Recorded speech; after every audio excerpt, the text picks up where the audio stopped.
Bible, pulong sa Diyos. Amen. Okay? Now, so ang Bible na siya, train up a child in the way he should go. Train up, no? Kung yung nag-train up, meaning to say, nag-refer sa mga na-trainer o na-training. Ang ginikanan, ang Bible na siya, i-train yung puno ang imong ang bata. Anong bata man ang i-train? Anong bata man? Okay. According sa mga studies of UPAS, na gitawag ko psychology, ang bata di ay, yun yung bata ay mga ginikanan, abinin niyo, mura daw ni siya, o, kaya pang bond paper. Mura sa bond paper na blanco. So, muna na kinahanglan ang bata, tuluan na itong sakto. So, ang once na ang bata magalugong siya kung sa'yo hindi ang madunggan niya, mura nag-isulatan niya ba? Ang utok na nag-isulatan. So, kung sa'yo pang isulatan na, ay yun na nakapala. Walang very important sa mga parents nga kinahanglan ang atong mga bata, hindi na ito tuluan o gana pang simpiya ka ng mga ginikanan dito, hindi pagkaluntunan sila mga anak. Wala tayong isulat sa imong anak na maglibong ng bata ako sa may saktuan eh, magkasaya, liunalan, makabuhan ng sakto, wakot, so libong ang bata. So as a parents, kinahanglan yun kung ang bata ni mo magkasala, dinali. Oh. Kaya magpagkita naman na siya, nadili, ay, kasala ko, ilang mo siya mani. Oh. So pa, kung magkahima po siya maayo, kasi anak siya. Kaya kung saan man ang pagkabalo sa bata, sakto na sa iyo na siya na, huwag man mong ipakita ang klaro na pagtudlo sa train up a child. Anong galit man, tiguang i-train, anong bata man? Kaya una, ang bata, una man ang bata, ulay ang tiguang. Asa ba yung mga bata, tiguang? Siyempre mo muna, kung di na mo tutan, hindi mo na ganang tuluan ng bata, muna siya nga sa manang, tiguang na, o na tuluan. Kung man ang bata pala, tuluan na ta. Muna ang Bible niyo, train up a child in the way he should go. Now, ikadawang instruction ako, di ko maglanay. According sa mga sa study, hinilay ko ito sa bata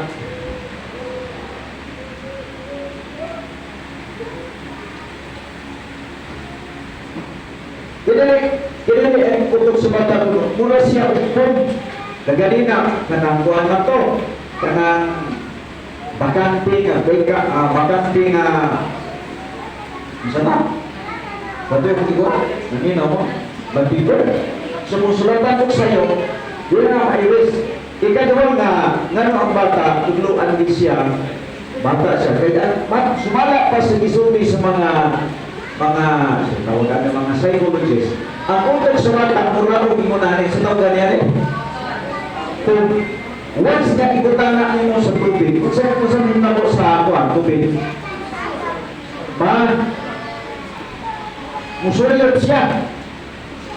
Mutuhan siya. O wala kayong tubig niya. Asan ang tubig niya? Naana din sa tutor.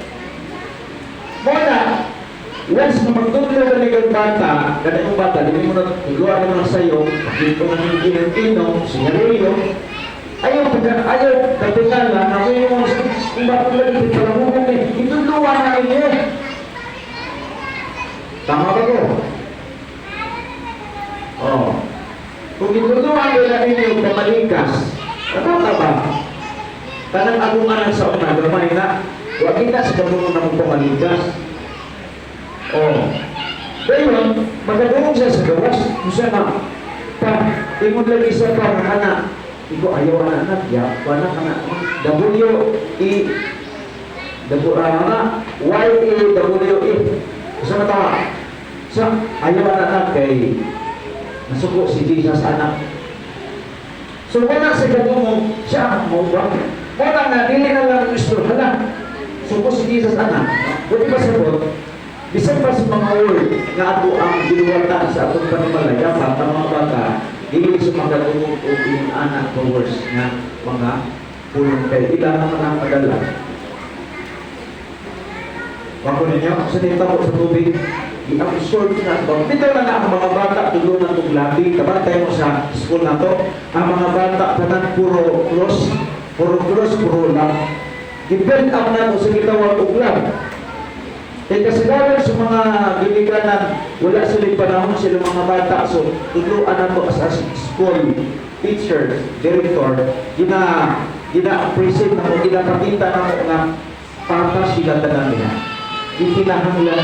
Balik ko na po, kaning i-train ninyo, ako nalipay ko ninyo muna kay i-trust ninyo ang inyong mga bata dito sa school. O kayo mag-pray nga, one day sila, mahimo sila na maayo na mga relationship sa tuwang nasod na Pilipino. Ito tayo ibili na to. Kung ang imong anak, biglan ito mo sa katigayunan, na dili mo sa matulo ang sakto. Dagan katigayunan niya nga imong ibili, inigawa mo, iwalda sa niya. Usa sa alin tapos, usa sa mga tao no nga Rizimong City. Dato, ilang comment din sa iyang anak. Dagan mga property. Oh, ang iyang mga anak, wala tutluin, Rosny. Madlukon sa Ginoo, pero ang iyang mga anak, wala tutluin kung sa gining pag-Ginoo. So, okay pa niyang negosyo, sa iyang buhay pa siya. Pero pagkamantay na niya, yung mga bata, huwag niya malungig, sugarol, iban pa, tanan niyang yuta o mga property na Trinidad. Wala. Isa may pinaka-importante ay na ibili na ito sa mga bata because we are passed by mga tabini. Ang usaman, sa inyong tanaw, mga parents, usaman, ang pagka-mahalugod sa Diyos. Also, prayer of child in the way should go is as sunod. And when he is old, he will not depart from it. Kung pinagtuluan na kumuha, wala yung tulo na ito. O sa may ilahan, kumtan, wala. Kaya nga kung pumalikas, dapat tidak manugal sa inyong mga anak, sa inyong mga nabi. Kaya kung na siya, manugal na siya, kung mamalikas. Ay bata dia na grabe, magtitug ang dalunggan, ay grabe kaya yung mamalikas. Pag mamalikas niya, sinitawag sa una. So, ikaduha, tumakita kay naman ang kita din yung responsibilidad sa atong mga bata. Una-una sa tanan, natay kahadlong si Ginoo. Nawata si Jesucristo na manuluwas kay mauragin na. Mauragin na yung ulo na ito, inikawa na ito sa lawas. Ayaw na nakuha ko ninyo. Sa ito, yung naman sa bata. Ang bata, ulay ang tiguan. Bakit ko ng bata di ay mo yung tuluan? Kaya kung manatrena siya kabuutan, mawa na ito sa kalimutan, confident kay tanga, di ta mabalakas sila kaumaw. Kaya nagkamatun siya o kahantok daan sa Ginoo. Mag-pray ka, dalay ko ka suway katapusan. Kapag Diyos na mo ang gitunan, salamat sa mga kabataan, na kami mo Diyos, natagapon sa inyong tulong mo Diyos. I-bless ang mga ginikanan, i-bless Ginoo, sila ang mga mentor Ginoo. Ginoo ng mga mentor nila Diyos. Sila o Diyos, 24/7, na naa sila silang balay o Diyos. Ikaw Diyos balay ng panalangin sa mga kabataan, kung sa mga ginikanan, balay ka sa ngalan ni Jesus. Amen.